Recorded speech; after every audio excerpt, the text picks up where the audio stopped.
Akebi-chan's Sailor Uniform is a series that is obsessed with gazes, more specifically with the idea of observing, who is being watched and who is watching.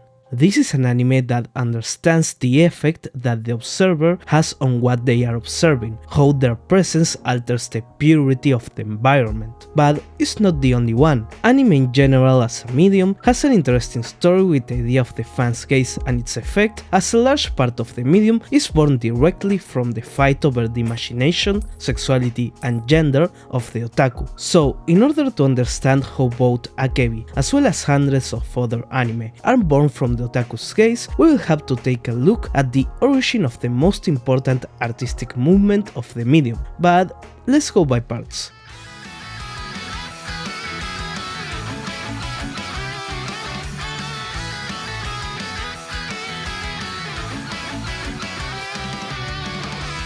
In her article, Trends of Fiction in 2000s Japanese Pop Culture, Motoko Tanaka describes 3 types of genres, but for this video we are going to focus on one, the Nichijokei. Chances are that you know and have seen many of these anime. To give examples, we have Lucky Star, Hidamari Sketch, Asomanga Daio, or, which is undoubtedly the most known of them all, Kei-on. The way Nichijokei is translated is slice of life, but this term is used in a more specific way. For a work to fall within what Tanaka defines as Nichijokei, it has to meet certain requirements, and the one that we'll focus on is the one that says that the main characters have to be girls which are tailored according to quote moe dynamics, and that the works focus only on homosocial relationships in between those girls, meaning there are no male main characters. And this is where I think Akebi diverged from something like Kei-on, even though they are the same in the sense that there are no male main characters and the girls are designed within the moe dynamics mentioned by Motoko Tanaka. Kei-on is made from the female point of view. In Yoshida and Shamada's version of the work, it is made clear that their focus was on moving away from the idea of moe and focusing more on the adolescence of these girls, writing situations that male writers tend to avoid writing about. At the end of the day, in Kei-on, the lack of men and the aesthetic of the characters are a result of women trying to explore their femininity within the dominant kawaii aesthetics of the anime medium. But in Akebi, the lack of men and the aesthetics of the characters are the result of the exploration of male sexuality and gender that gave rise to Bishoujo.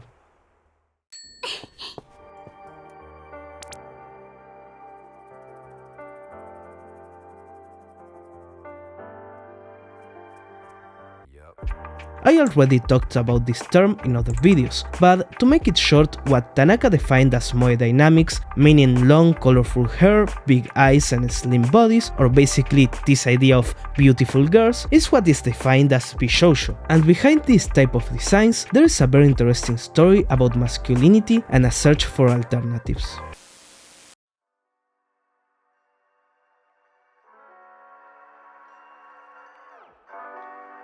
Ito Kimio is one of the pioneers in the study of masculinity, and in his essay When Men Read Shoujo Manga, he says this: I began to seriously read shoujo manga at the beginning of the 1970s, right in the middle of the aftermath of the explosion of counterculture and in the continuing wave of political youth rebellion. Basically, when men's roles were more strict and the rebellion of the political movements led by students generated an environment where men were pushed to be more machos. And Ito found out that he was not the only one. In the early 70s, men's fans clubs were starting to form to talk about these shoujo manga that were exclusively drawn by and for women. And the fact that these fan clubs were starting to appear in the 70s is not only the result of the socio-political environment of the time, but also the 70s were considered a kind of revolution for shoujo manga, in which incredible mangakas started to draw super transgressive works. Ito recalls that during that time he used to buy the Rainbow magazine, a magazine in which Hayamoto, one of the pioneers of boys' love, published her works, who was the most talked about mangaka among the male shoujo fans. However, not everything was limited to boys' love, but also artists such as Mutsuako were popular among men at the time, and according to Ito, in both cases, The interest in shoujo started from a small sense of discomfort towards the contemporaneous male-dominated society. The turn towards shoujo manga was part of a larger one towards girls' culture and cuteness in Japan. And among the comfort that those men found in specifically the shoujo characters and drawings, an effective response also began to emerge.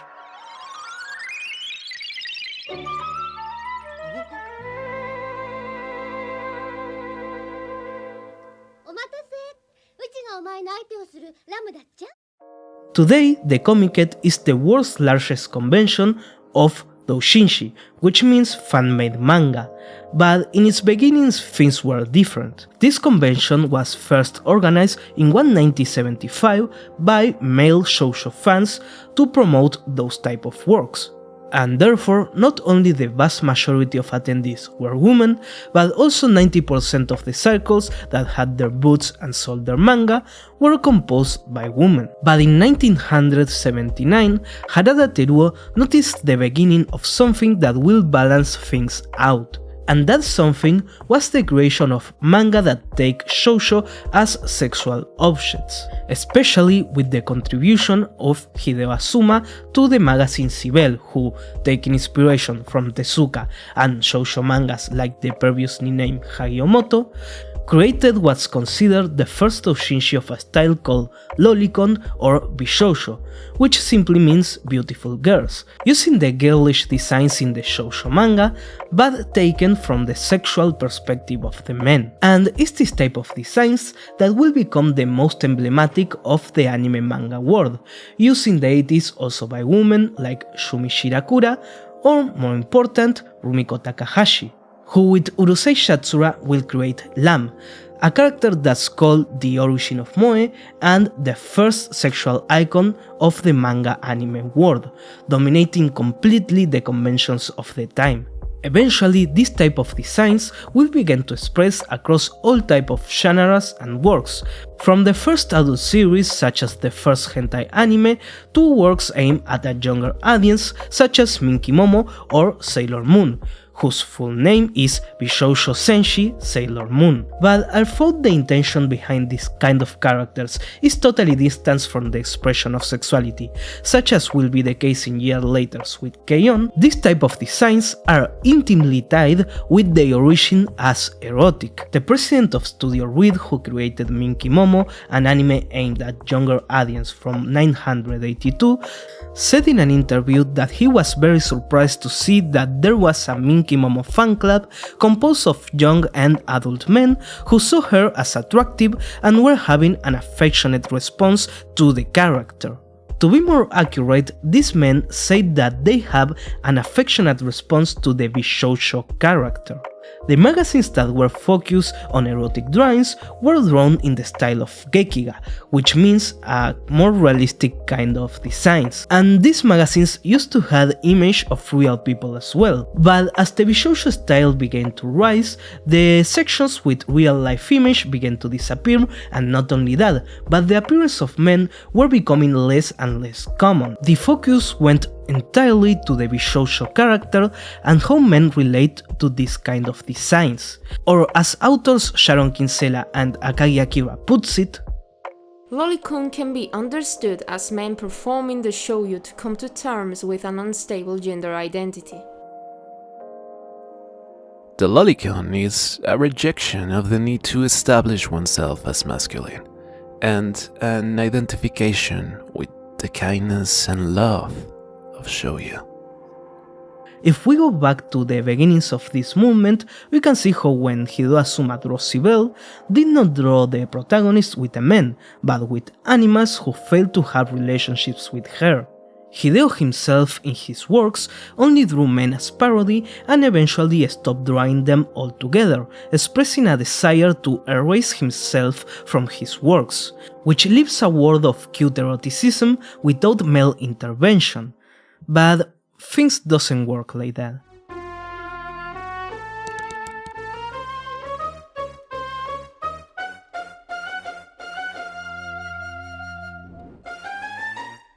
The editor and cultural critic Sasakibara Go alludes to this disappearance of men in the Bishoujo works, saying that it's not that they disappear, but that they became transparent.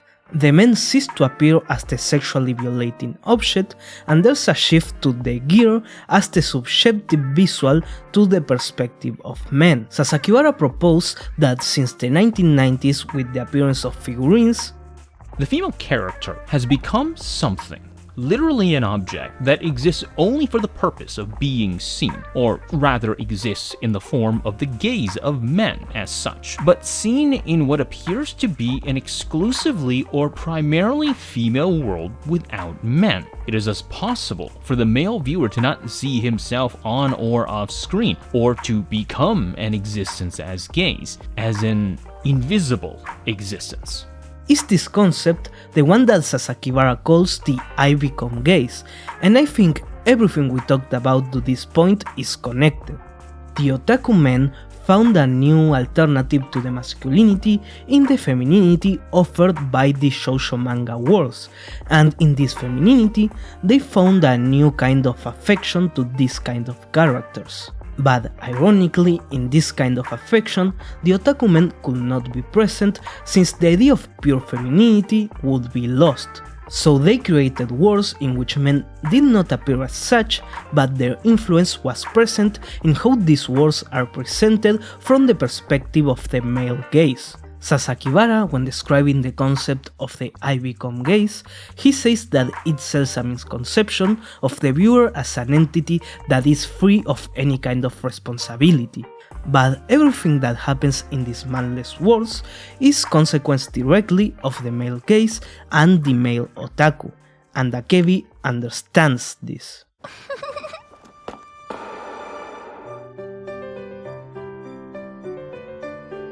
One of the reasons why Akebi works so well is because it understands who is watching it. The vast majority of scenes perceived as sexual are only saw from the lens through which the work is shown to us and are not seen as such in the view of the characters, meaning that this perception is only in the male gaze through which the work is presented. But just as Akebi takes the concept of the I become gaze and the Bishoujo Affection, where the work really excels is in giving the comfort that the otaku men sought in the 70s with shoujo. Let's use a scene as an example. In the second part of chapter 3, we follow Akebi in her search for a club to join, accompanied by Kosho, until at one point it starts to rain and they both seek shelter in a small building which is used to store equipment, and this is where it starts. First, we are placed in a space isolated from the rest of the world, generating an atmosphere of intimacy, something that the series repeats several times. For example, in chapter 7 when Hibemori plays the guitar for the first time, or in chapter 2 when Akebi chats with her father. Second, immediately after this, Kosho tells Akebi to take off her wet clothes to prevent her from getting sick, and before Akebi could say that the situation was a bit embarrassing, Kosho dries her arm with a handkerchief and offers Akebi her coat, responding to an embarrassing situation with an air of understanding and acceptance, something that the series also does quite a lot. To take another example, the most infamous scene of the series is in chapter 1 when Akebi, after just arriving to the classroom, meets Erika, who was sniffing her nail clippers. But instead of judging her or reacting with disgust, Akebi's first instinct is to...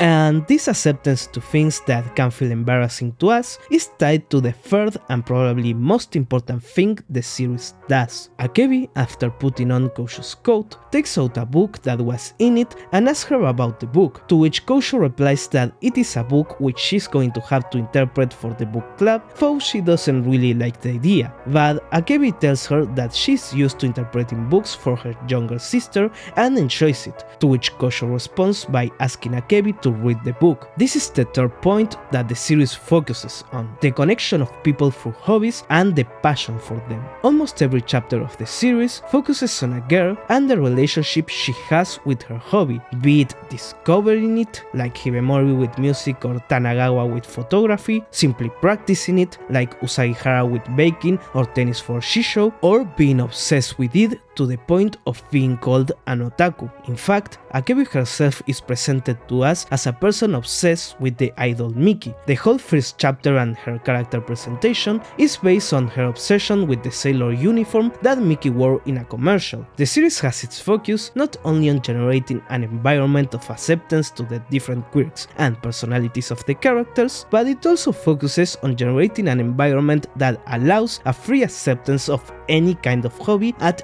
any kind of level. And in order to do this, it was necessary for the protagonist to be open to accepting and appreciating new experiences. Akebi had to be someone capable of doing both simple and normal things, like appreciating and applauding Hibemori's first musical performance, as well as doing difficult and strange things, like petting the snake Okuma Grad without disgusting the middle of school. Akebi is the kind of character that will create a space to bring out the beauty behind what people are passionate about. And again, in chapter 3, this is what happens. As Akebi performs the book for Shoujo, we are slowly caught up in her narration. Eventually, the noise of the rain began to fade and all that's left is her voice, but we are reminded of our position as spectators. For a second, while they laugh, the camera pulls back as we watch the girls through the window. The noise of the rain resumes and we stop hearing them. We are shown images of the rest of the school and students, reminding us that the rest of the world still exists and we are just watching through a window. However,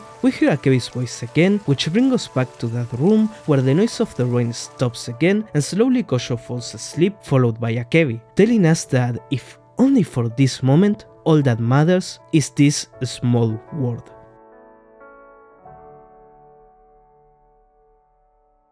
So before ending the video, I would like to thank Dasai for editing it, and also I would like to make an announcement. So this channel will be on hold for some months because I'm working on a really large video about the history of otaku.